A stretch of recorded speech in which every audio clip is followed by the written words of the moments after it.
Renu ma'am. बेटा कल हम पार्ट 8 कर रहे थे आपका आदेश सिर आंखों पर। हमने चैप्टर पढ़ा, ये चैप्टर रोबोट के बारे में है, यानी कि यंत्र मानव के बारे में था। तो इसके बारे में हमने पढ़ा था। आज हम करेंगे इसके प्रश्न उत्तर। शब्दार्थ आप सभी ने कर लिए होंगे। आज हम करते हैं इसके प्रश्न उत्तर। तो प्रश्न है हमारा पहला, निम्नलिखित प्रश्नों के उत्तर दीजिए। जिसमें पहला है, एक अंग्रेज गणितज्ञ का नाम बताइए जिन्होंने यंत्र मानव की रचना के विषय में कार्य आरंभ किया था। कि एक अंग्रेज गणितज्ञ कौन थे जिन्होंने यंत्र मानव की रचना के विषय में कार्य प्रारंभ किया था? तो उत्तर आएगा आपका इसके अंदर एलन ट्यूरिंग। क्या आएगा? Alan Turing.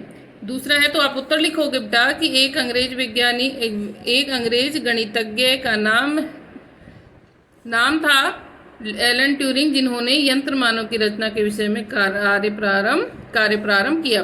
किस विश्वविद्यालय के इंजीनियरों द्वारा निर्मित यंत्र मानव ने 132 मील की यात्रा करके पुरस्कार जीता था?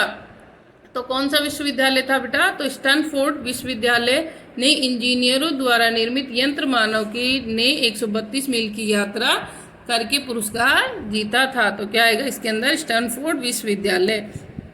आगे, यंत्र सोच भी सकता है, इस सिद्धांत को जॉन मैकार्थी ने किस ईस्वी में कृत्रिम प्रज्ञा का नाम दिया था? तो कौन सी ईस्वी में? तो यंत्र सोच भी सकता है, इस सिद्धांत को जॉन मैकार्थी ने 1956 ईस्वी में कृत्रिम प्रज्ञा नाम दिया।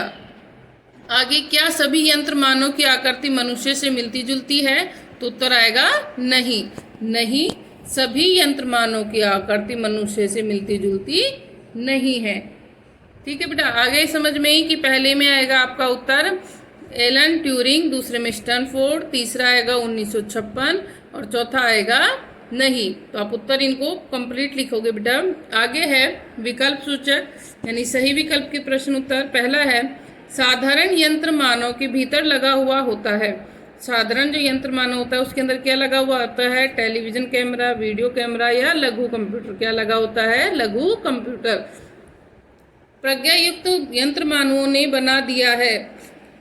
प्रज्ञायुक्त मानवों ने क्या बना दिया है? यंत्र मानवों ने कल्पना को वास्तविकता को कल्पना, या दोनों में से कोई नहीं। तो क्या आएगा? कल्पना को वास्तविकता, कि जिस चीज के बारे में हमने सोचा उसको उन्होंने सच कर दिखाया। प्रज्ञायुक्त मानवों की अगली पीढ़ी को क्या नाम दिया गया? जो प्रज्ञायुक्त मानव थे उनकी अगली पीढ़ी को क्या नाम दिया? बोधपरक कंप्यूटर, कृत्रिम प्रज्ञा, या फिर दोनों में से कोई नहीं। तो उत्तर आएगा बेटा इसके अंदर बोधपरक कंप्यूटिंग। आगे, रोबोटा शब्द का अर्थ है स्वामित्व, शिक्षण या फिर दासत्व। तो क्या आएगा? दासत्व। जो दासता शब्द से बना हुआ है, दास में त्वय लगाया, दासत्व। आगे है अति लघु उत्तरीय प्रश्न, रोबोट शब्द की उत्पत्ति किस शब्द से हुई है? जो रोबोट शब्द है उसकी उत्पत्ति किस शब्द से हुई है? तो उत्तर आएगा आपका रोबोट शब्द की उत्पत्ति रोबोटा शब्द से हुई है। रोबोट शब्द का क्या अर्थ है? रोबोट का क्या अर्थ है? तो रोबोट शब्द का अर्थ है दासता। क्या अर्थ है? दासता। गतिमान यंत्र मानवों में स्पर्श होने हेतु लगाया जाता है। जो गतिमान यंत्र मानव है उनको स्पर्श के लिए, छूने के लिए क्या लगा होता है? उसमें विद्युत संवेदक। क्या लगा होता है? विद्युत संवेदक। गतिमान यंत्र मानवों में दृष्टि हेतु क्या लगाया जाता है? जो गतिमान यंत्र मानव हैं उनको देखने के लिए उनकी दृष्टि हेतु क्या लगाया जाता है? तो गतिमान यंत्र मानवों में दृष्टि हेतु टीवी कैमरे लगाए जाते हैं। क्या लगाए जाते हैं? गति हेतु टीवी कैमरे लगाए जाते हैं। कृत्रिम प्रज्ञा की अगली पीढ़ी को क्या नाम दिया गया? तो कृत्रिम प्रज्ञा की अगली पीढ़ी को नाम दिया गया बोधपरक कंप्यूटिंग। बोधपरक कंप्यूटिंग। आगे है, एक बार बेटा ये उत्तर सारे देख लो आप फिर से, कि पहले में आएगा रोबोटा, दूसरे में दासता, तीसरा विद्युत संवेदक, चौथा है आपका टीवी कैमरे, और पांचवी में आएगा बोधपरक कंप्यूटिंग। आगे है पाठ का शीर्षक कैसा लगा? लघु उत्तरीय प्रश्न उत्तर है कि पाठ का शीर्षक आपको कैसा लगा? तो कैसा लगा आपको, आप खुद भी लिख सकते हो। तो पाठ का शीर्षक हमें बहुत ही अच्छा व उचित लगा। जो पाठ का शीर्षक है कि आपका आदेश सिर आंखों पर, तो हमें इसके बारे में बताना है। तो कि पाठ का शीर्षक है वो अच्छा था, और इसके साथ साथ में वो उचित भी था कि रोबोट हैं वो हमारी सारी बातों को मानते, इसलिए इसका नाम रखा गया कि आपका आदेश सिर आंखों पर। क्या यंत्र मानव स्वचालित होते हैं या हस्तचालित होते हैं? जो यंत्र मानव होते हैं बेटा वो स्वचालित होते हैं या हस्तचालित होते हैं? तो उत्तर आएगा यंत्र मानव स्वचालित होते हैं। यंत्र मानव कैसे होते हैं? स्वचालित होते हैं। अब तक यंत्र मानव कैसे कार्य के लिए प्रयुक्त होते रहे हैं? अब तक जो यंत्र मानव थे वो कौन से काम करते थे? तो अब तक यंत्र मानव अत्यधिक कठिन, उबाऊ तथा बहुत खतरनाक कार्य के लिए प्रयुक्त होते रहे हैं, जैसे वेल्डिंग, छिद्रण या यानों के पुर्जों में पेंट करना आदि। बेटा उत्तर आपका यहाँ से है ये कि अब तक यंत्र मानव अत्यंत कठिन, उबाऊ और बहुत खतरनाक कार्य के लिए प्रयुक्त होते रहे हैं, जैसे वेल्डिंग, छिद्रण या यानों के पुर्जों को पेंट करना आदि। ठीक है, आगे है पाठ का शीर्षक किस यंत्र मानव पर लागू होता है? जो पाठ का शीर्षक दिया हुआ है वो कौन सी यंत्र मानव पर लागू होता है? तो उत्तर बेटा इसका ये है जो मैंने ब्रैकेट में लिखा हुआ है कि पाठ का शीर्षक है वो पाइनो नामक यंत्र मानव पर लागू होता है। पाठ का शीर्षक पाइनो नामक यंत्र मानव पर लागू होता है। नेक्स्ट है कृत्रिम प्रज्ञा किस सिद्धांत का नाम है? कृत्रिम प्रज्ञा जो सिद्धांत है वो किस सिद्धांत का नाम है? कृत्रिम प्रज्ञा हमने अभी भी पढ़ा था कि यह सोच भी सकता है इस सिद्धांत पर। तो यंत्र सोच भी सकते हैं या यंत्र सोच भी सकता है, इस सिद्धांत को कृत्रिम प्रज्ञा नाम दिया गया कि यंत्र सोच भी सकता है। कौन सा? यंत्र सोच भी सकता है या यंत्र सोच भी सकते हैं, इसी सिद्धांत को क्या नाम दिया गया है? कृत्रिम प्रज्ञा। किस यंत्र मानव ने 2005 ईस्वी में 132 मील की दूरी तय करके पुरस्कार जीता था? तो कौन सा यंत्र मानव था? तो बेटा इसमें नाम तो नहीं आया उसका, लेकिन वो स्टैनफोर्ड विश्वविद्यालय के इंजीनियरों द्वारा निर्मित एक यंत्र मानव ने 2005 में 132 मील की दूरी तय करके पुरस्कार जीता था। तो कौन सा यंत्र मानव था? स्टैनफोर्ड विश्वविद्यालय के इंजीनियरों ने जो यंत्र मानव बनाया था वो। आगे है आपके दीर्घ प्रश्न उत्तर में प्रज्ञा युक्त यंत्र मानव अपने विद्युत मस्तिष्क का प्रयोग कैसे करते हैं? प्रज्ञा शब्द की व्याख्या कीजिए और इस पाठ के माध्यम से लेखक क्या कहना चाहता है। तो पहले करते हैं पहला प्रश्न, प्रज्ञा युक्त यंत्र मानव अपने विद्युत मस्तिष्क का प्रयोग कैसे करते हैं? तो बेटा पहले प्रश्न का उत्तर है प्रज्ञा युक्त यंत्र मानव में एक लघु कंप्यूटर लगा होता है जो कि यंत्र को निर्देश देता रहता है। कंप्यूटर की मेमोरी में विभिन्न कार्यक्रम के निर्देश डाले हुए होते हैं। कंप्यूटर कार्यक्रमों में थोड़ा बहुत परिवर्तन करके यंत्र मानव द्वारा नए नए कार्य करवाए जा सकते हैं। कि प्रज्ञा युक्त यंत्र मानव में एक लघु कंप्यूटर लगा होता है जो कि यंत्र को निर्देश देता रहता है और कंप्यूटर की मेमोरी में विभिन्न कार्यक्रमों को निर्देश डाल दिए जाते हैं और कंप्यूटर के कार्यक्रम में थोड़ा बहुत परिवर्तन करके यंत्र मानव द्वारा नए नए कार्य करवाए जा सकते हैं। अगला प्रश्न था हमारा कि प्रज्ञा जो शब्द है उसकी व्याख्या करनी है।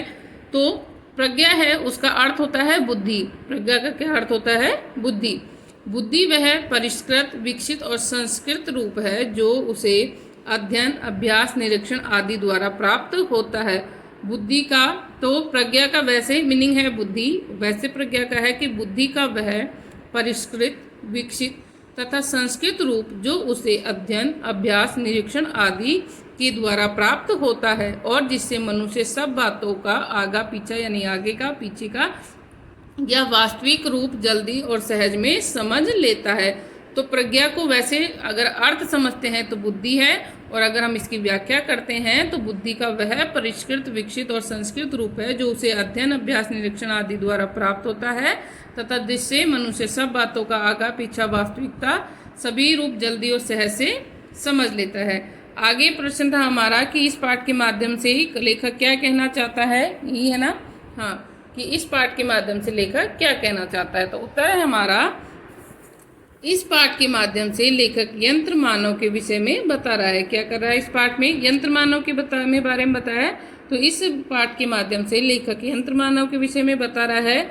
आजकल उनकी कल्पना, आराम, विकास और उत्तरोत्तर बढ़ रही महत्ता पर भी प्रकाश डाला है और इसके साथ साथ में आजकल यंत्र मानव की जो किस प्रकार से उनका कल्पना की जाती है, किस प्रकार से उनका आरंभ हुआ, किस प्रकार से विकास हुआ और किस प्रकार से धीरे धीरे वो उनका महत्व है जो बढ़ता जा रहा है, तथा यह भी बताता है कि कंप्यूटर युग के उत्तराधिकारी के रूप में शीघ्र ही रोबोट युग का सूत्रपात होने वाला है। तो क्या बताया और इसके साथ में कि जो अभी कंप्यूटर युग है उसके बाद में धीरे धीरे उसके उत्तराधिकारी के रूप में रोबोट युग का सूत्रपात होने वाला है। तो बेटा आपको ये सभी प्रश्न हैं वो नोटबुक में नोट करने हैं। Thank you.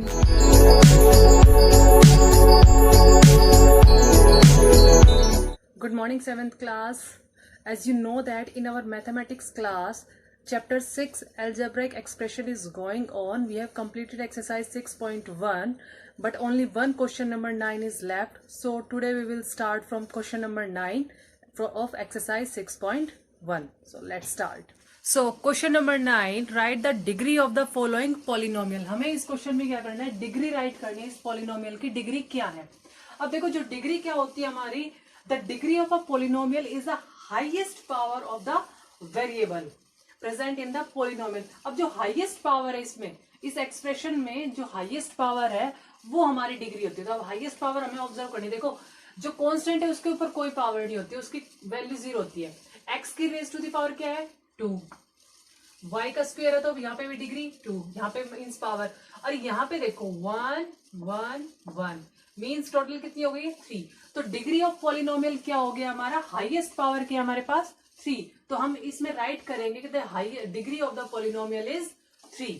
तो इसकी क्या आ गई, हमारी डिग्री 3 आ गई है। Similarly next part 12 m square n square p minus 8p square plus 7m raise to the power 4 है। अब देखो डिग्री हमें चेक करनी है, तो यहाँ पे क्या है, 2 + 2 4, 4 + 1 5, और इस टर्म की हमारी 2 और यहाँ 4 है। Which is greater, 5 is greater. So degree of the polynomial is 5। तो डिग्री ऑफ पॉलिनोमियल क्या हो गई, इस वाले की हमारी 5 हो गई है। इस एक्सप्रेशन की हमारी 5 और फर्स्ट क्या थी हमारी 3 है। बाकी के 2 पार्ट आप लोग खुद ट्राई करोगे। अब हम स्टार्ट करते हैं एक्सरसाइज 6.2। एक्सरसाइज 6.1 हमारी कंप्लीट हो गई। अब स्टार्ट करते हैं exercise 6.2। Question number 1, exercise 6.2, add -10 m square n square 5 n square n square 8 mn 6 m square n square -7 mn। हमें इन सबको ऐड करना है। ऐड करने के लिए क्या करेंगे, लाइक टर्म लाइक से ऐड होगी, तो हम इनको कॉलम में अरेंज करते हैं। कॉलम में अरेंज करने के लिए देखो -10 m स्क्वेयर n स्क्वेयर 5, अब इसको भी मैं इसी तरह से राइट कर सकती हूँ m स्क्वेयर n स्क्वेयर, ये भी हो गया है, ये हो गया है। इसके बाद हमारे पास है 6 m स्क्वेयर n स्क्वेयर। अब देखो m स्क्वेयर n स्क्वेयर वाले हमने सारे राइट कर लिए, प्लस 8 mn और यहां आ जाएगा -7 mn। यहां पे कुछ नहीं है तो इसको एज इट इज रहने दो। अब हमें इन्हें ऐड करना है। ऐड करने के लिए क्या करेंगे, +8 -7। अब देखो प्लस माइनस माइनस होता है हमारा, 8 में से 7 लेस करेंगे 1, तो 1 हमें राइट करने की जरूरत नहीं होती है, डायरेक्ट हम लिखेंगे इसे mn। सिंबल किसका आएगा, प्लस का, क्योंकि हमारा 8 ग्रेटर है तो साइन 8 का प्लस का ही आएगा। अब यहां जाओ, -10 +5 और +6, 6 + 5 अकॉर्डिंग टू बोर्ड मास हम इससे पहले ऐड करेंगे। 6 + 5 हो जाएगा 11, 11 में से 10 लेस करेंगे 1, तो 1 लिखने की जरूरत नहीं है, तो आ जाएगा हमारे पास m स्क्वेयर n स्क्वेयर। और साइन किसका पुट करेंगे, पॉजिटिव आएगा, क्योंकि माइनस का 10 है, प्लस के 11 है, 11 ग्रेटर और उसका साइन प्लस है, तो यहाँ पे पॉजिटिव ही रहेगा। तो हमने जो इसको ऐड किया है, हमने पहले क्या किया, इसको कॉलम में अरेंज किया है, लाइक टर्म को लाइक के साथ ही ऐड करेंगे, तो हमारा आंसर क्या आ गया है, m square n square plus mn। एक और पार्ट करते हैं हम इसका। नेक्स्ट क्वेश्चन हमारे पास ऐड। अब इस क्वेश्चन नंबर 2 में क्या है, हमने पहले कॉलम मेथड से हमने सीख लिया, अब हम इसमें करते हैं हॉरिजॉन्टल मेथड। हॉरिजॉन्टल मेथड में क्या करेंगे, जो लाइक टर्म है उनको एक साथ राइट कर लेते हैं और अनलाइक वाले को एक साथ राइट कर लेते हैं। तो अब देखो a square 2a square 3a square और -6a स्क्वेयर, तो a स्क्वेयर वालों का टोटल कर लेते हैं। हॉरिजॉन्टल मेथड है तो इसी लाइन में हमें करना होगा, तो हम इसको इस तरह से राइट करेंगे, 2a square plus 3a square -6 ए स्क्वेयर। अब देखो ए स्क्वेयर वाली सारी टर्म साथ में आ गई है। अब बी वालों को राइट कर लेते हैं, plus 5b square minus 6b square plus 8b square. इस तरह से हमने इसको राइट कर लिया है। अब हम इनको ऐड करते हैं। अब देखो 3 + 2 5, 5 में से 6 लेस करेंगे, 6 में से 5 लेस करेंगे, क्या आएगा -1। तो हमारे पास आंसर आ जाएगा -a स्क्वेयर। 1 राइट करने की हमें जरूरत नहीं है। अब बी वाले को करते हैं, 8 प्लस का और 5b प्लस का। तो 8 + 5 कितना हो जाएगा 13, और 13 में से 6 लेस करेंगे, कितना आएगा 7, और प्लस के 7 आ जाएगा, प्लस 7b स्क्वेयर। ये हो गया हमारा हॉरिजॉन्टल मेथड। कॉलम मेथड में तो क्या था कि हम इन सबको कॉलम में अरेंज करेंगे और फिर हम इसको ऐड करेंगे, और ये हमारा डायरेक्ट हॉरिजॉन्टल मेथड है। अब क्वेश्चन नंबर 3 करेंगे। Now question number 3, add by column method हम इस क्वेश्चन को सॉल्व करेंगे। कॉलम में इनको हम अरेंज करेंगे, तो कॉलम में अरेंज करते हैं तो क्या आएगा, x³ प्लस 6x स्क्वेयर हो जाएगा हमारे पास। उसके बाद कोमा आ गया, तो 4x स्क्वेयर। देखो लाइक टर्म को लाइक के नीचे ही राइट करना हमें। 4x स्क्वेयर है तो यहाँ पे आ जाएगा 4x स्क्वेयर। अब क्यूब है माइनस का, तो यहाँ पे प्लस है, minus 6x cube plus 2 constant है, उसको हम अलग से राइट कर देंगे इस तरह से। अब देखो लास्ट वाली जो है एक्सप्रेशन 8x स्क्वेयर, तो x स्क्वेयर के नीचे ही हम इसको राइट करेंगे। लाइक टर्म लाइक के नीचे ही राइट करनी है, प्लस 2x क्यूब प्लस 4। अब हम इन सबको करेंगे ऐड। 4 + 2 हो जाएगा हमारा 6 प्लस, अब देखो तीनों हमारे प्लस प्लस है। 8 + 4 कितना हो जाएगा हमारे पास 12, और 12 + 6 हो जाएगा हमारे पास 18। तो यहाँ आ जाएगा 18x स्क्वेयर प्लस, अब यहाँ पे देखो 2 + 1 3 हो गया है, 6 में से 3 गया 3, माइनस 3x क्यूब आ जाएगा। तो पहले हमें क्या करना है, सबको कॉलम में अरेंज करना है। कॉलम में अरेंज करने के बाद उसको हमें ऐड करना है। एक और पार्ट करते हैं हम अब इसका। क्वेश्चन नंबर 3 फोर्थ पार्ट है, इसको भी हम कॉलम में अरेंज करके ऐड करेंगे। तो कॉलम में हम इनको अरेंज करते हैं पहले। 2x² माइनस 3y प्लस 6, ये वाला हमारा एक्सप्रेशन नोट हो गया है। इसके बाद है हमारे पास 4y, तो 4y है तो y के ही नीचे आएगा, तो यहाँ पे आ जाएगा प्लस 4y प्लस x² है। अब देखो x² वाला कौन है, अकेला है ये, तो इसको हमें सेपरेट राइट करेंगे, प्लस x²। 5yx² है, तो yx² यहाँ पे है तो इसको हम यहाँ राइट करेंगे 5x²y, और यहाँ पे -8, यहाँ हमारा -8। कॉन्स्टेंट के नीचे कॉन्स्टेंट, लाइक टर्म लाइक के ही नीचे आएगी। इस तरह से हमें इनको अरेंज करना है कॉलम में। And the last one is 9, हमारी कॉन्स्टेंट है तो कॉन्स्टेंट के नीचे ही हमें 9 नोट करना है। 6x² है तो x² के नीचे ही नोट करेंगे हम इसको, प्लस 7y, तो 7y यहाँ आ जाएगा हमारे पास, माइनस 3x²y। अब हमने इनको कॉलम में अरेंज कर लिया। अब इन सबको हम क्या करेंगे, ऐड करेंगे। तो 6 + 1 कितना हो जाएगा 7, 7x² हो गया है। यहाँ पे देखा हमने 9 और 6 को हम ऐड करेंगे 15, 15 में से अगर हम 8 लेस करते हैं तो कितना आ जाएगा, 15 में से 8 लेस करेंगे तो 7 आ जाएगा, प्लस 7 हो गया हमारे पास। अब यहाँ पे 7 + 4 कितना हो जाएगा हमारे पास 11 हो जाएगा, और 11 में से 3 लेस करेंगे तो कितना आएगा 8 आ जाएगा, 8y प्लस 5 + 2 कितना हो जाएगा 7, और 7 में से 3 लेस करेंगे तो आ जाएगा हमारे पास 4, तो ये हो जाएगा हमारे पास 4x²y। This is our answer. I hope आपको ऐड करना समझ आ गया। हॉरिजॉन्टल मेथड और कॉलम मेथड, मैंने दोनों ही मेथड आपको समझा दिए।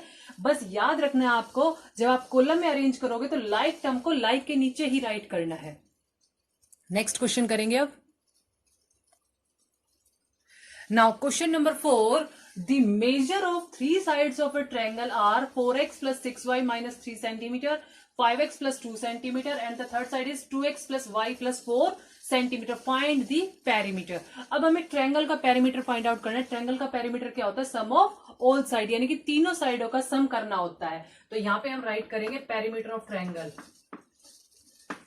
Perimeter of triangle is equals to sum of all side. यही हमारा पेरीमीटर होता है। अब हम तीनों साइड को कॉलम में अरेंज करके ऐड कर देते हैं। तो क्या होगा हमारे पास 4x plus 6y minus 3, 5x plus 2 है तो y की प्लेस ब्लैंक रहने देंगे हम, and the last one 2x plus y and plus 4। तीनों को हम ऐड कर देंगे। 4 प्लस 2 6, 6 में से 3 लेस करेंगे 3 आ जाएगा plus 3। 6 plus 1 7y plus 7y हो जाएगा हमारे पास यहाँ। अब देखो यहाँ पे 4 प्लस 5 हो जाएगा 9 और 9 प्लस 2 हो जाएगा 11x। तो पेरीमीटर ऑफ ट्रायंगल क्या आ गया हमारे पास 11x plus 7y plus 3 centimetre. हमारा पेरीमीटर ऑफ ट्रायंगल क्या होता है, ट्रायंगल के तीनों साइडों का हमें सम करना है। हमें तीनों साइडें गिवन थी, तीनों हमने दे रखी, तीनों को हमने ऐड कर दिया। ऐड करके आगे 11x प्लस 7y प्लस 3, ये हमारे आगे पेरीमीटर ऑफ ट्रायंगल आ गया है। अब हमें क्वेश्चन नंबर 5 करना है, वो हम नेक्स्ट वीडियो में स्टार्ट करेंगे। आज हमने 6.1 का 9th क्वेश्चन किया और 6.2 के 1 to 4 क्वेश्चन किए। आप लोग इनको फेयर नोटबुक में अच्छे से करोगे। Thank you.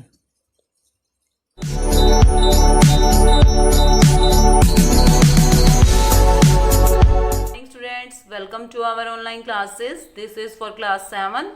In previous class we have completed our second chapter of history, New Kingdoms. Today we start our third chapter of history, the Delhi Sultanate. Our focusing point are Turkish rule in India, administration of the Sultanate, decline of the Sultanate. Now we start our class with first point, Turkish rule in India. The foundation of the Turkish rule in India was made by Muhammad Ghori with his victory at the Second Battle of Tarain in 1192 CE.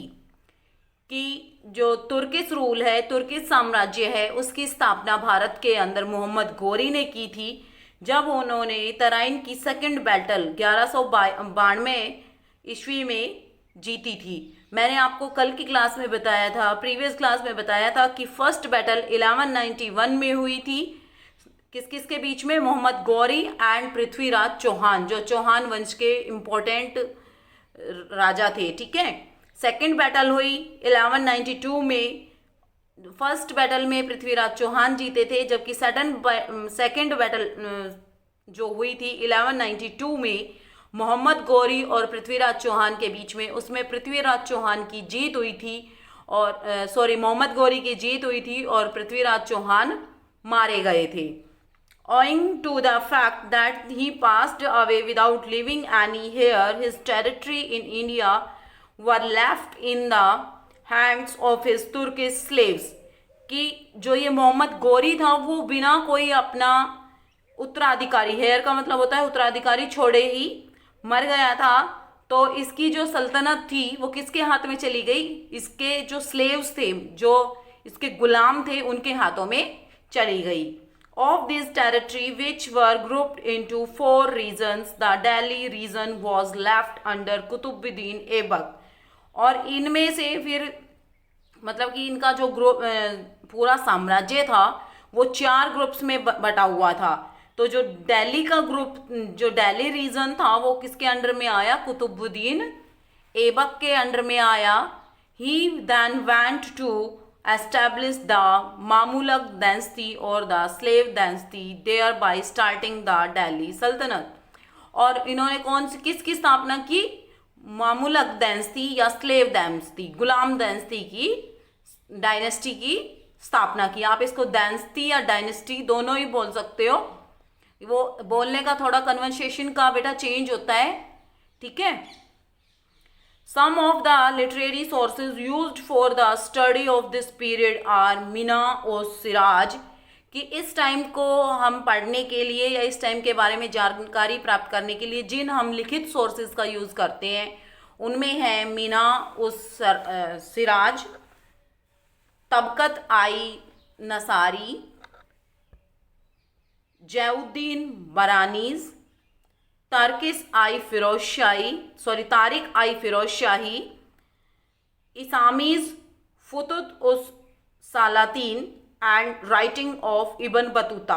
तो ये सारे जो तबाकत आई nursery है, फिर तारिक आई फिरोज शाही है, इसामीज फुतुत उस सलातीन है, और जो इब्न बतूता के लिखे हुए जो रिटर्न रिकॉर्ड्स हैं उनसे हमें इस टाइम के बारे में सारी जानकारी मिलती है। अब हम पढ़ेंगे कुतुबुद्दीन ऐबक ने जो मामुलक दैंसती या स्लेव दैंसती स्थापित की थी, उसमें कौन कौन राजा थे और उन्होंने कैसे कैसे राज्य किया। तो फर्स्ट जो कुतुबुद्दीन ऐबक था जिन्होंने इसकी स्थापना की थी, उनके बारे में हम पढ़ेंगे।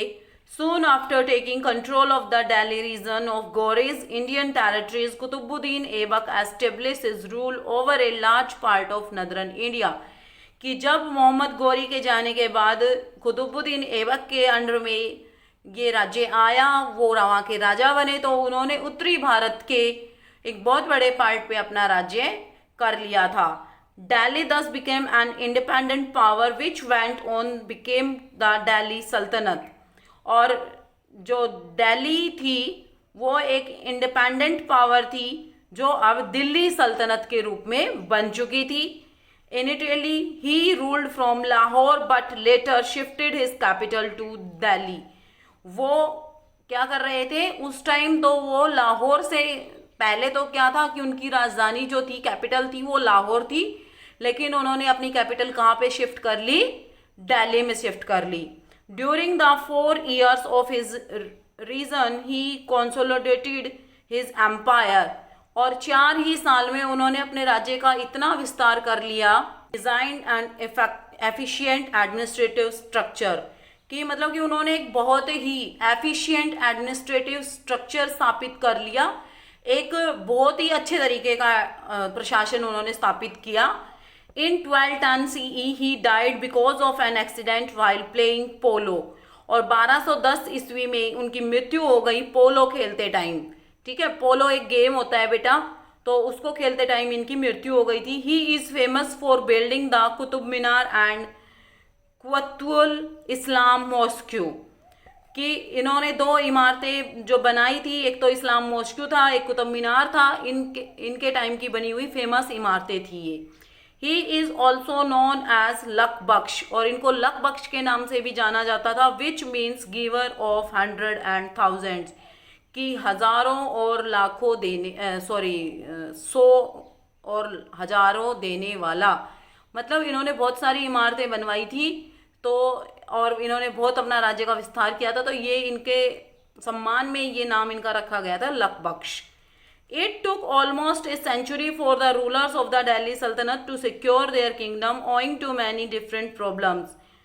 और it took almost a century for the rulers, कि ये बहुत किस टाइम के जो राजा थे उन्होंने अपनी जो राज्य है उसको बचाने के लिए, बहुत सारी प्रॉब्लम से बचाने के लिए, ये सेंचुरी जो थी राजा के ऊपर कोई ना कोई प्रॉब्लम आती ही रहती थी, तो मतलब प्रॉब्लम वाली सेंचुरी थी ये। This included many Mongol attacks, कि इस टाइम में क्या हुआ, बहुत सारे मंगोल अटैक हुए फ्रॉम द नॉर्थ वेस्ट, कि नॉर्थ वेस्ट से उत्तर पश्चिम से बहुत सारे मंगोल जो आक्रमण हुए। डिस्टर्बेंसेस फ्रॉम द राजपूतों ने इनको बहुत सारा परेशान किया। And another defeated ruler who tried to regain their independence, और बहुत सारे ऐसे राजा जो इनसे हारे हुए थे, इनके गुलाम थे, उन्होंने भी मतलब कि बहुत सारा ही डिस्टर्बेंस क्रिएट किया वापस से आज़ाद होने के लिए। However these sultans managed to consolidate their empire and expand it into the Deccan. और इन लोगों ने कि कैसे, अब हम आगे जो पढ़ेंगे वो ये पढ़ेंगे कि इन लोगों ने कैसे अपने राज्य का विस्तार किया, कैसे इन्होंने अपने राज्य को संभाला, और दक्षिण तक, डेक्कन तक इन्होंने अपने राज्य का विस्तार किया। सबसे फर्स्ट जो कुतुबुद्दीन ऐबक थे, उनके बाद जो दूसरे राजा बने वो थे इल्तुतमिश, क्योंकि कुतुबुद्दीन ऐबक की तो बहुत ही जल्द मृत्यु हो गई थी, तो उनके बाद कौन बने, Iltutmish. Iltutmish is considered the first real ruler of the Delhi सल्तनत, कि इल्तुतमिश को प्रथम शासक, मतलब वास्तविक शासक के रूप में माना जाता है दिल्ली सल्तनत का, क्योंकि जो कुतुबुद्दीन ऐबक थे वो तो जल्दी ही चले गए थे। He succeeded Qutbuddin Aibak who was his father in law, और वो किसके उत्तराधिकारी थे, कुतुबुद्दीन ऐबक उनके क्या थे, फादर इन लॉ थे। ठीक है, ये एक बिल्डिंग देखिए इल्तुतमिश ने बनवाई है, इल्तुतमिश टॉम्ब दिल्ली में ये इल्तुतमिश का किला है। Iltutmish was an able ruler who tried to tackle the problems faced by the Delhi Sultanate. और इल्तुतमिश एक योग्य राजा था, शासक था, जिन्होंने इन सारी प्रॉब्लम्स को जो दिल्ली सल्तनत के सामने आ रही थी फेस करने, मतलब कि बहुत ही अच्छे से उन्होंने फेस किया उनको. First he establish control over territories they had lost after Aibak's death. कि सबसे पहले उन्होंने उन टेरिटरीज के, उन प्रदेशों के ऊपर अपना राज्य फिर से स्थापित किया जो उन्होंने ऐबक की डेथ होने के कारण खो दी थी. He also managed to avert a Mongol invasion when he politely refused to give refuge to the Shah of Persia, who was being pushed by Mongol ruler Chengiz Khan. और उन्होंने क्या किया कि उन्होंने जो मंगोल का शासक था, उन्होंने जब इनका पोलाइटली, इनका जो बार बार में अटैक कर रहे थे, जब उन्होंने पोलाइटली इस चीज़ को रिफ्यूज़ कर दिया तो उन्होंने उसको भी बड़े ही अच्छे से संभाला. In order to gain the support of the Turkish noble he granted them territories.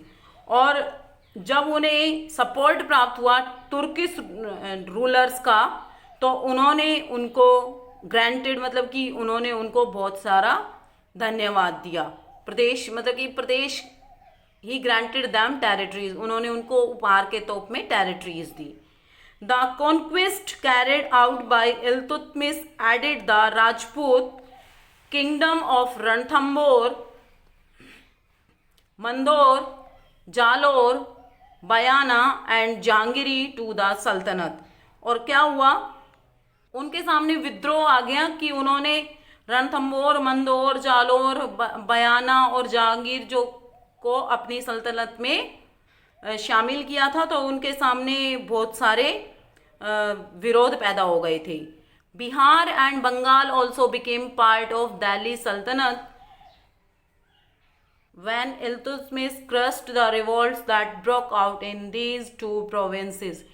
कि जब बंगाल और बिहार में भी जब क्रांति हुई, मतलब कि इनके खिलाफ क्रांति हो रही थी कि हम इनके राज्य में नहीं मिलेंगे, तो उन्होंने उसको भी ख़त्म किया और उनको भी अपने राज्य में मिला लिया. He was succeeded by his daughter Razia Sultan, whom he had nominated as his successor before his death in 1236 CE. और क्या हुआ कि उन्होंने अपनी बेटी रजिया सुल्तान को अपना उत्तराधिकारी बनाया, क्योंकि उन्होंने इनकी जो उत्तराधिकारी बनी, इनकी बेटी रजिया सुल्तान बनी, क्योंकि इन्होंने अपनी डेथ से पहले ही उनको अपना उत्तराधिकारी घोषित कर दिया था. Now we do the fill up of this chapter. First is the foundation of the Dash rule in India was Muhammad Ghori, Turkish. Dash then went on to establish the Mamluk dynasty or the slave dynasty, thereby starting the Delhi Sultanate, Qutbuddin Aibak. Third is Qutbuddin Aibak is famous for building the Qutub Minar and Qutul Islam Mosque. Fourth is Qutbuddin Aibak is also known as Lakbaksh, which mean giver of hundreds and thousands. Fifth is Iltutmish is considered the first real ruler of Delhi Sultanate. I hope students you understand the chapter and the fill-ups very well. Write down these fill-ups in your book and read the chapter also. Thank you. Have a nice day.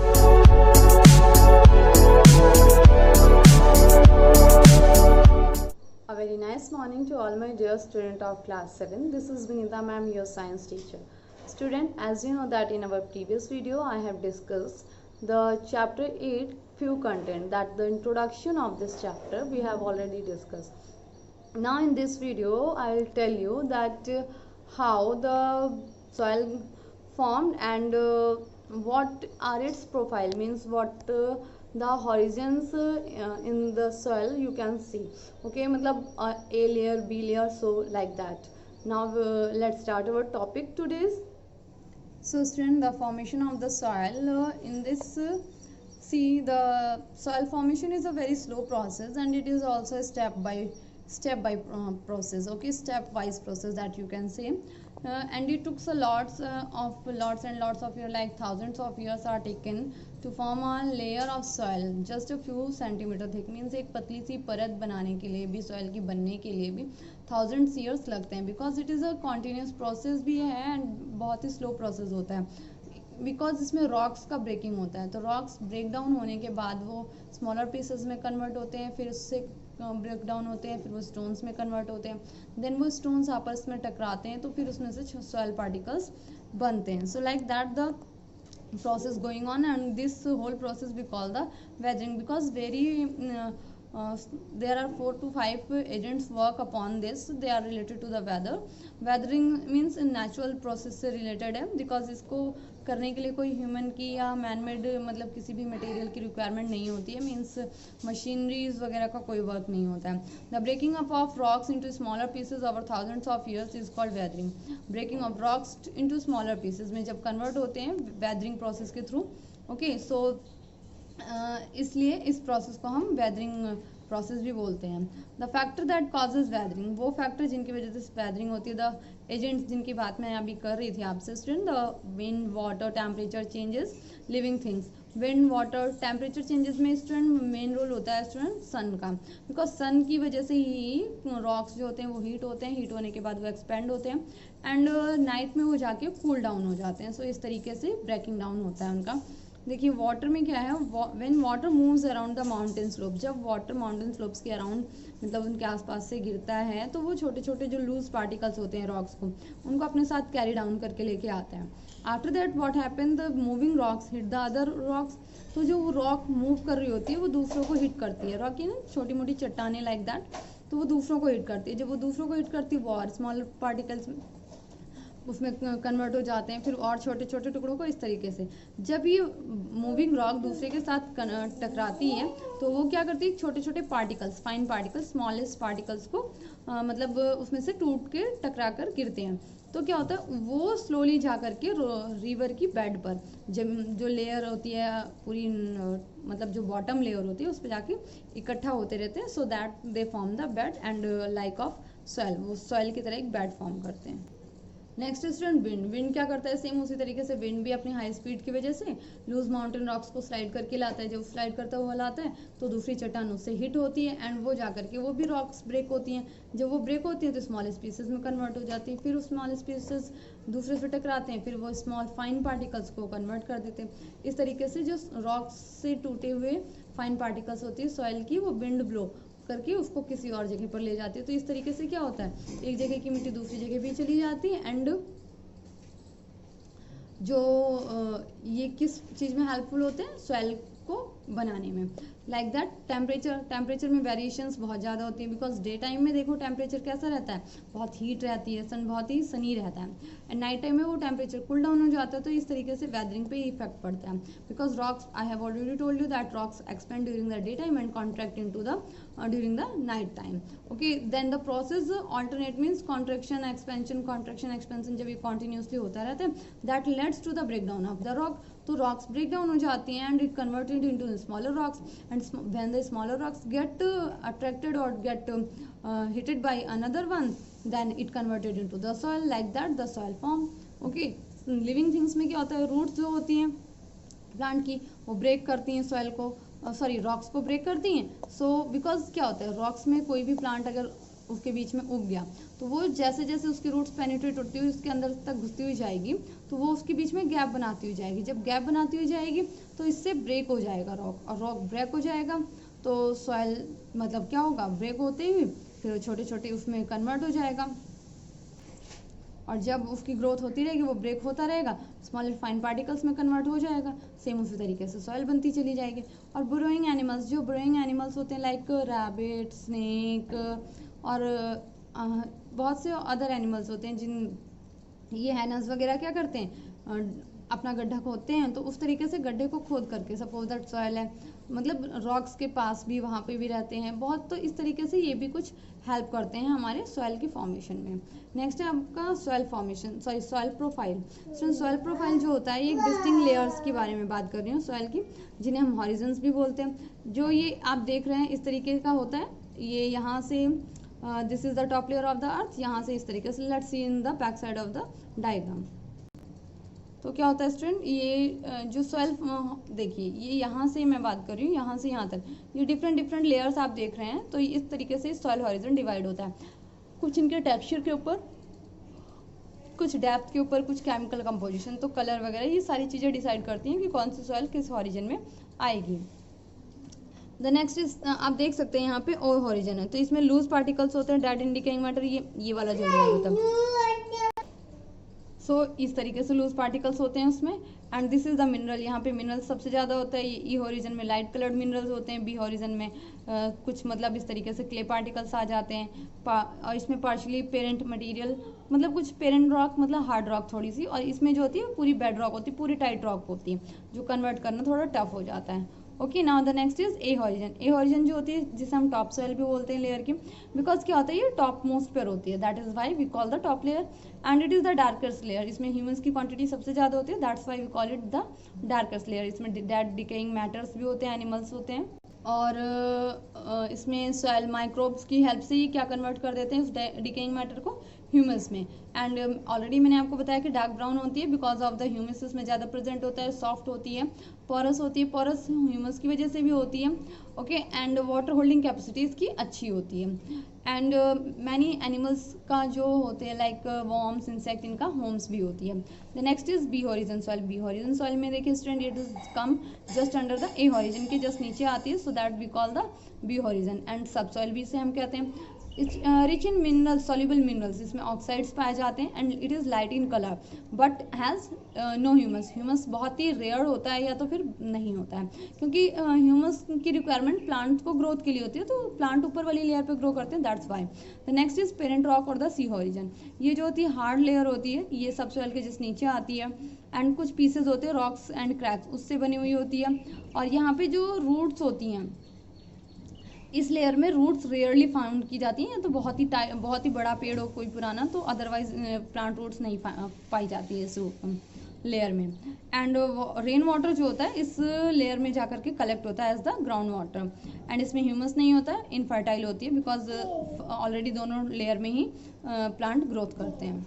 Next है आपकी are horizon और bed rock. ये पूरा layer जो होता है solid rock से बना हुआ होता है, नॉन पोरस भी होता है, रेन वाटर कलेक्ट होता है, ऊपर से आकर के नीचे वाटर टेबल जो बनती है हमारी, that comes under the bedrock. So student, we have completed our today's content. Let's see the long question. So student, this is the content of today's work that you have to do in your fair notebook. Okay, this is the difference.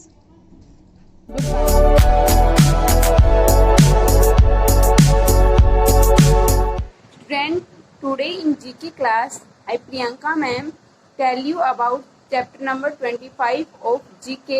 Here class is 7th. So let's start. Student, our chapter number 25 is Poetry Corner. Here some stanzas of poem are given. You have to identify the name of writers of the poem. Our first is Jana Gana मन अधिनायक जया हे, भारत भाग्य विधाता, पंजाब सिंध गुजरात मराठा, द्राविड़ उत्कल बंग. Student, that is the national song of our country that is written by Ravindranath Tagore. ये हमारा राष्ट्रीय गान है जो किसने राइट किया था? रविंद्रनाथ टैगोर ने. और इसका ड्यूरेशन है कि इसको कितनी टाइम में संग करना चाहिए, मीन्स गाना चाहिए, 52 सेकंड में ये कंप्लीट हो जाता है. ओके, और ये फर्स्ट टाइम एक कांग्रेस मीटिंग में संग किया गया था 27 दिसंबर 1911. Okay, next one is who had seen the wind, neither I nor you. हवा को किसने देखा है? ना आपने ना मैंने. But when the leaves hang trembling, the wind is passing through. परंतु जब पत्ते हिलते हैं तो हमें ऐसा महसूस होता है कि जैसे हवा इसमें से क्रॉस हो रही हो या पास हो रही हो. तो that is the stanza of poem Who Has Seen the Wind. That is written by Krishna Rusti. Next one is I wandered lonely as the cloud that floats on high over vales and hills. When all at once I saw a crowd, a host of golden daffodils. That poem is written by William Wordsworth. Student, William Wordsworth and Shakespeare, two great English writers या पोएटर भी कह सकते हैं इनको, ये English के to best पोएटर थे, William Wordsworth and Shakespeare. Next one is, the woods are lovely, dark and deep, but I have promised to keep, and miles to go before I sleep, and miles to go before I sleep. So these beautiful lines are written by Ruskin Bond. Okay. And next one is a patriotic song lines. सारे जहां से अच्छा हिंदोसिता हमारा, हम बुलबुले हैं इसके, ये गिलसिता हमारा. गुर्बत में हूँ अगर मैं, रहता है दिल में वतन में, समझो वहीं हमें भी दिल है जहां हमारा. तो स्टूडेंट, सारे जहां से अच्छा हिंदोस्तां हमारा. These beautiful lines of a patriotic song written by Mohammad Iqbal. Okay, तो ये जो ब्यूटीफुल लाइन्स है वो किसने राइट की थी? मोहम्मद इकबाल ने. और ये एक पैट्रोटिक सॉन्ग की लाइन है कि सारे जहां मीन सारे संसार में हमारा हिंदुस्तान है वो सबसे अच्छा है, और हम इसके जो बुलबुले हैं मीन्स ये गुलसिता हमारा, ये हमारा आशियाना है. Now student, you have to write all the writer's name and 2 or more lines of each poem so that you will identify the writer name in your exam. Okay, thank you, have a nice day.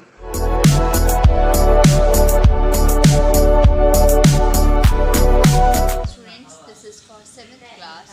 So we completed with the topic that is for request, as you know, and now let's start with the book exercise first, and then we will start with the next topic.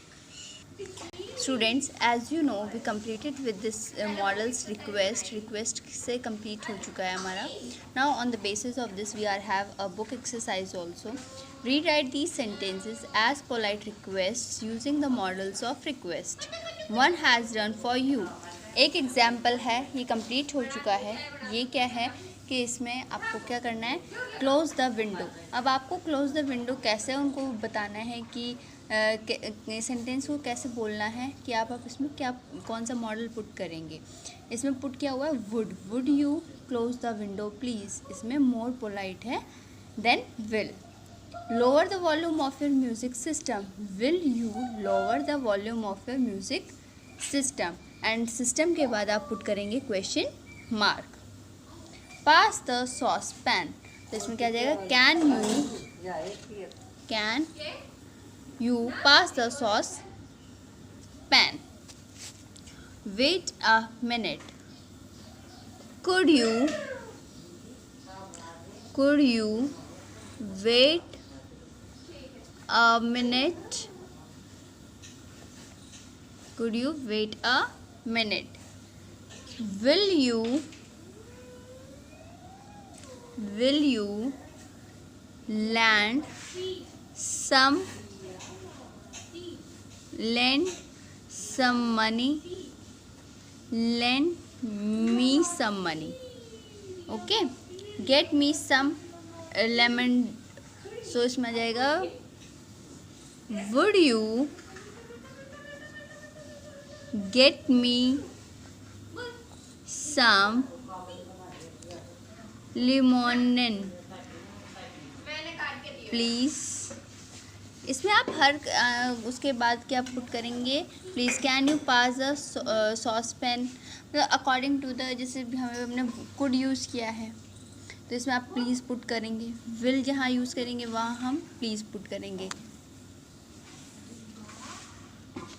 Okay students, like this we do this book exercise. As you see, I have done.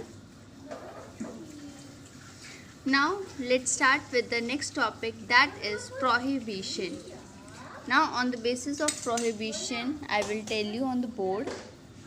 Now let's start with the next topic, that is prohibition. Prohibition में हम दो words use करते हैं, must, not and ought to not. First of all, I will tell you about must not. Must not में हम indicate करते हैं, it indicates that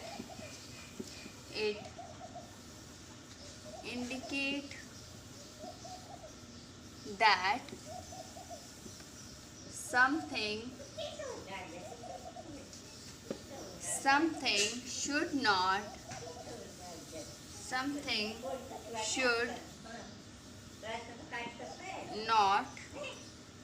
be done because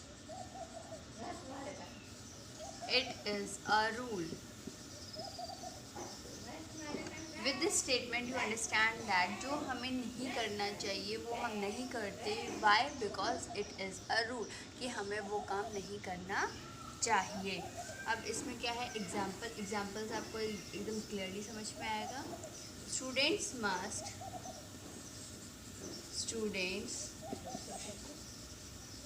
must not leave the classroom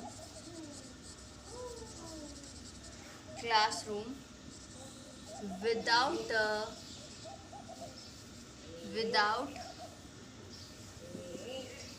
the permission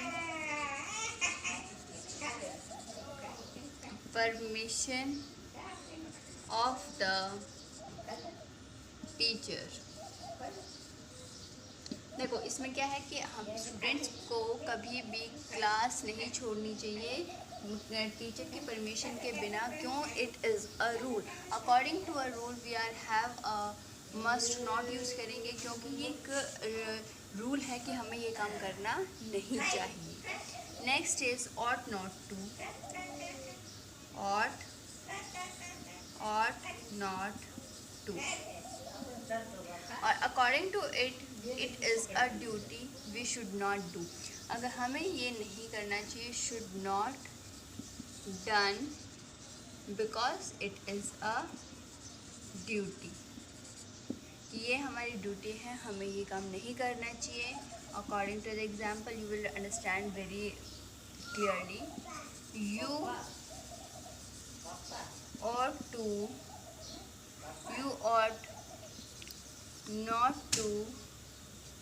not to laugh others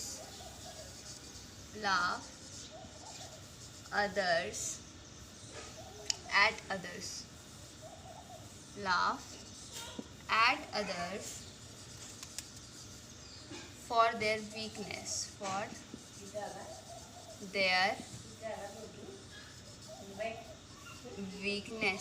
it means कि ये हमारी duty है, ये हमारी एक संस्कृति में लिखा हुआ है कि हमें दूसरों के ऊपर हंसना नहीं चाहिए कि उनकी कमज़ोरी की वजह से. So students, we complete with the 2 points, that is must not and ought not to.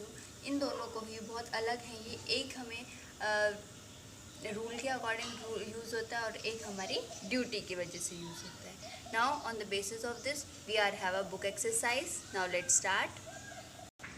Now let's start. Fill in the blanks with must not or ought not to.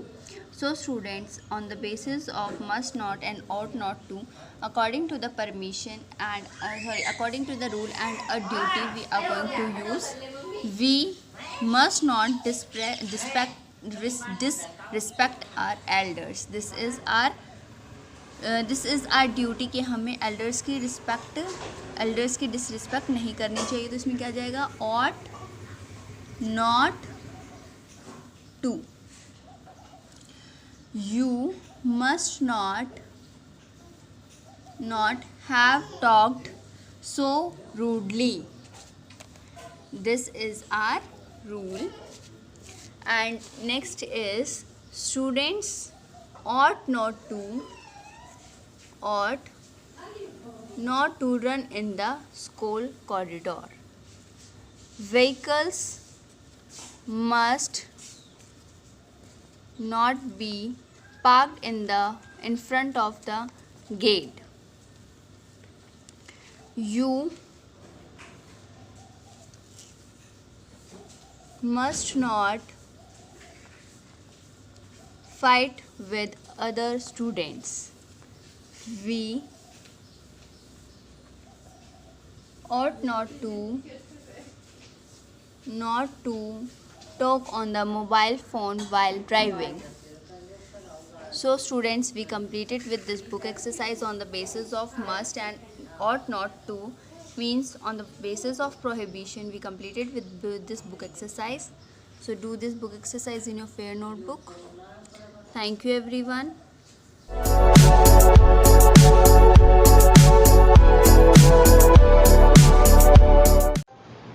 Good morning students, welcome to online classes. This is Saroj from MLP International School Rajpura.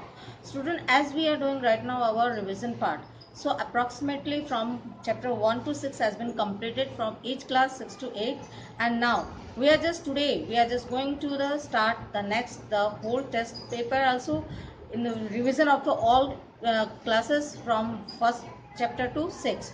So in this regard, let us start. So student, now we will just do the question answer of chapter number 7th of class 7, the daffodils. तो हमने previous video में मैंने इसके exercises और आपको बाकी चीज़ें बता चुकी हूँ, लेकिन हमने क्वेश्चन आंसर इसका नहीं किया था. तो आज हम क्वेश्चन आंसर देखते हैं. फर्स्ट क्वेश्चन देखिए, where did the poet see the daffodils, what were they doing. Poet ने डैफोडिल्स को कहाँ देखा और वो क्या कर रहे थे. तो इसका आंसर देखिए, the poet saw the daffodils in the country side of England on the lake side during on his trips of the hills. उसने जो है डैफोडिल्स को जो है कंट्री साइड में देखा, इंग्लैंड के, और लेक के सहारे देखा. वो तब देखा जब वो एक अपने ट्रिप में जा रहा था हिल्स की तरफ. नंबर सेकंड देखिए question, what does the poet compare the daffodils to. Poet ने डैफोडिल्स को किस चीज से कंपेयर किया है. आंसर देखिए, the poet compare the daffodils as the stars that shine and twinkle on the milky way. Daffodils को कंपेयर किया गया है स्टार से, जैसे स्टार्स जो है मिल्की वे में ट्विंकल करते हैं, चमकते हैं और टिमटिमाते हैं, उसी तरह से डैफोडिल्स भी जो है काफ़ी मात्रा में जो है इकट्ठे होकर के एक दूसरे से जो है लहराते हैं और चमकते हैं अपने कलर के through. Now see the question number 3. How many daffodils did the poet see at a glance. यानी कि पोएट को एक बार में कितने डैफोडिल्स दिखे. तो यहाँ पे इसका आंसर क्या आएगा, the poet saw 10,000 daffodils at a glance. यानी कि 10,000 डैफोडिल्स जो है एक साथ एक लाइन में खड़े हुए थे. नंबर 4 देखिए, how did the daffodils out do the sparkling waves. यानी कि डैफोडिल्स जो है किस तरह से जो है लहलहा रहे थे. तो इसका देखिए answer, the daffodils out to the sparkling waves like a clay, and the waves beside them dance too, and even poet could not able to compare to be gay due to their joint company. यानी कि daffodils जो है वो आपस में इस तरह से लहरा रहे थे, ऐसा लग रहा था जैसे कि वो गे हो.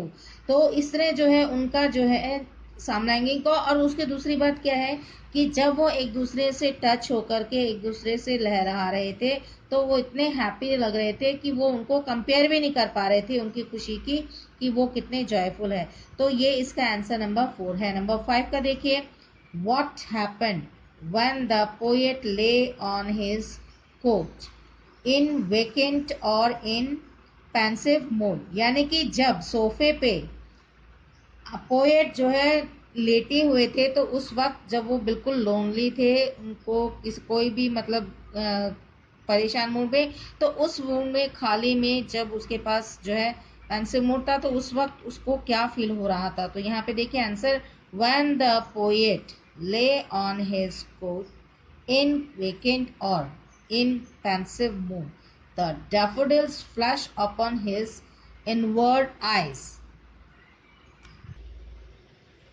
eyes and it make him happy in his loneliness, and then his heart feels pleasure and dance with the daffodils. It means जब पोएट एकांत में अकेले में अपने सोफा पे बैठे होते हैं तो उस वक्त उस समय उनके पेंसिव मूड में जब डैफोडिल्स की जो है फ्लावर उनके फ्लैश ऑन करते हैं उनके माइंड में, उनके आंखों के सामने वो जब सीन आता है डैफोडिल्स का, तो वो जो है उपस्थिति डैफोडिल्स की उसके माइंड में उसको जो है हैप्पीनेस प्रोवाइड करती है लोनलीनेस में, अकेलेपन में, और उसका जो हार्ट है वो फुल ऑफ प्रेशर हो जाता है, और जैसे कि डांस करते हैं डैफोडिल्स द सेम ही हैपेंस टू बी डांस। तो ये आपके क्वेश्चन आंसर्स हैं।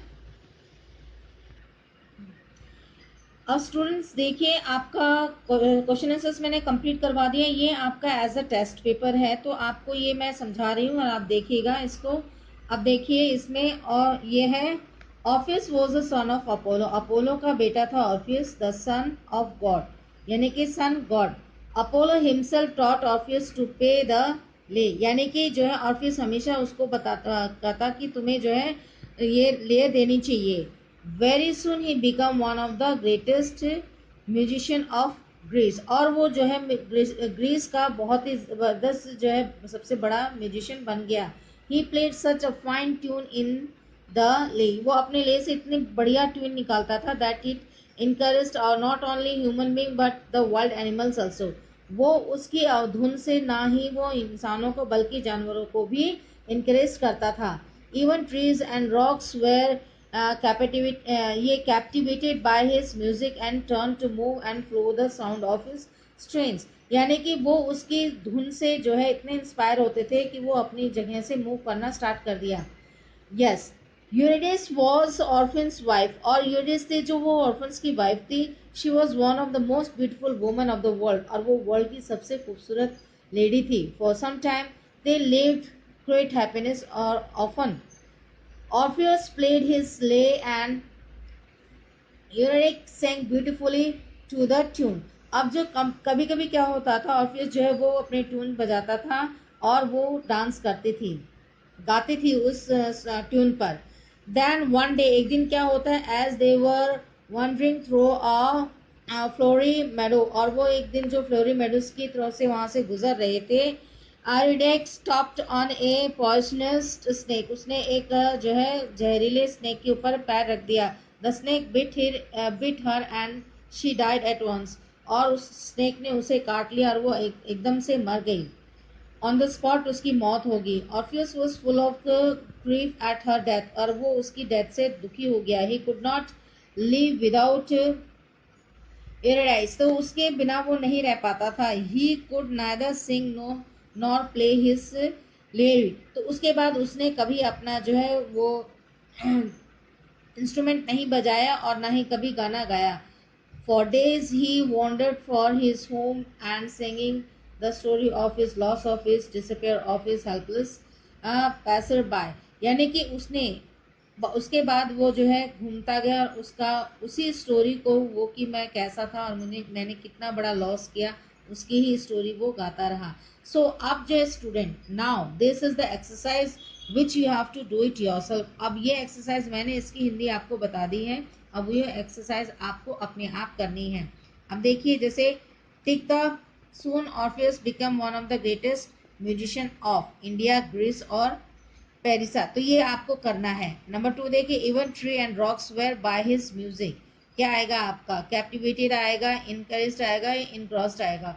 अब Orpheus was full of grace that he could not neither sing or play Orpheus, ये फ्लूट आएगा, लेरी आएगा या गिटार आएगा, तो ये आपको इसमें देना है। Which of the answer of the following question, who taught Orpheus to play the lyre, तो ये आपको बताना है किसने टॉट किया है। और नंबर 2 देखिए, हाउ डिड ये है Eurydice died, और ये Eurydice कैसे मरी। अब नंबर 3 देखिए, what does the Orpheus do after uric की डेथ, उसने उसकी डेथ के बाद क्या किया। अब यहाँ पे इसके आप देखिए जो है इसके क्वेश्चन आंसर टिक किए हैं इसने, और ये ट्रू है या फॉल्स है। Orpheus was son of Apollo the sun god, तो अब ये देखना है ट्रू और फॉल्स है। अब दूसरा देखिए, ऑफन और ये ऑफन Orpheus played his slate and Eurydice sang beautifully song to the tune.